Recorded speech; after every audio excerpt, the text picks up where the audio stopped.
Hello and welcome. If you are a teacher currently working in an international school in Sri Lanka and you've been dreaming of taking your career to the United Kingdom, this video is made specifically for you.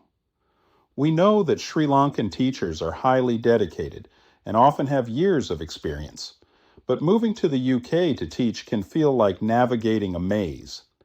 You hear acronyms like PGCE, QTS, SCITT, and ECCTIS tossed around, and it gets overwhelming.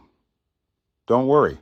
In the next 5 minutes, I'm going to break down exactly how you can transition from teaching in Colombo or Kandy to teaching in London or Manchester. We will cover the qualifications you need, the reality of the costs involved, and the visa process. Let's get your journey started. Understanding PGCE and QTS first, we need to clear up a common confusion. You will hear about two things, the PGCE and QTS. They are not the same thing. QTS stands for Qualified Teacher Status. This is the golden ticket. It is the legal license required to teach in state-maintained schools in the UK.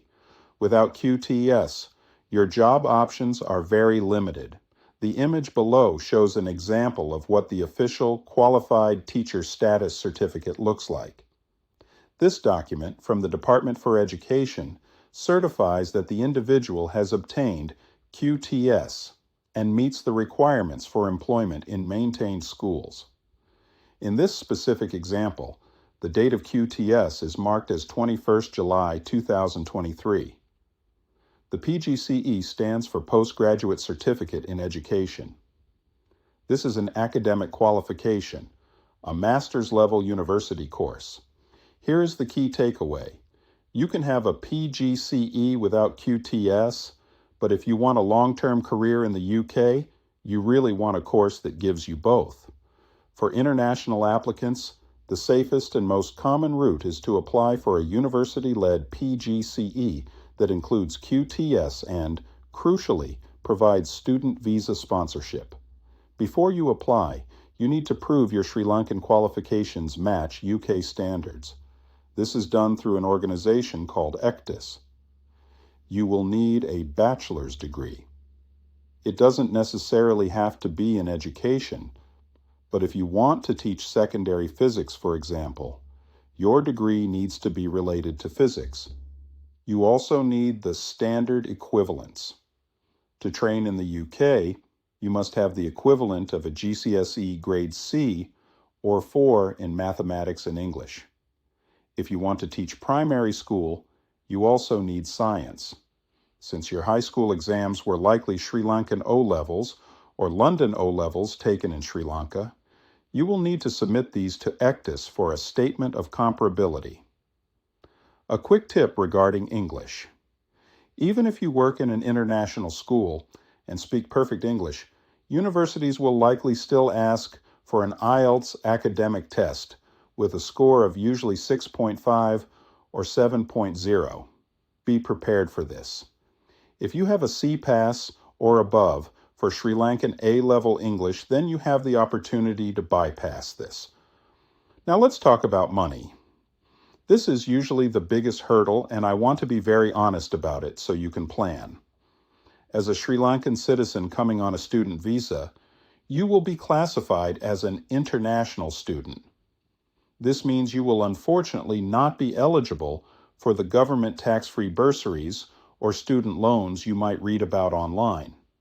Those are generally for UK residents only.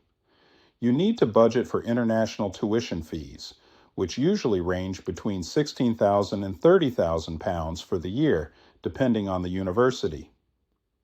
You also need to have funds available for your living expenses and visa fees. It is a significant investment, so financial planning is crucial before you apply. So if the finances are viable, how do you actually apply? You don't apply to schools directly yet.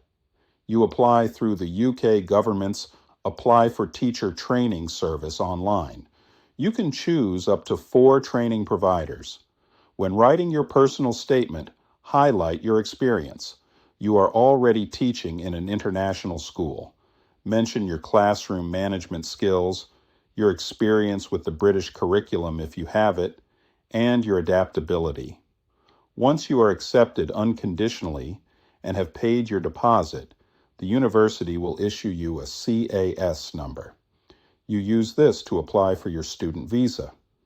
The transition from Sri Lanka to the UK is a big move, but thousands of international teachers have done it before you. The UK values the resilience and diverse perspectives you bring to the classroom. Start by getting your transcripts in order. Check the Ecctis website and look at the Get Into Teaching UK government site for official guidance. Good luck with your journey. Your future classroom is waiting for you.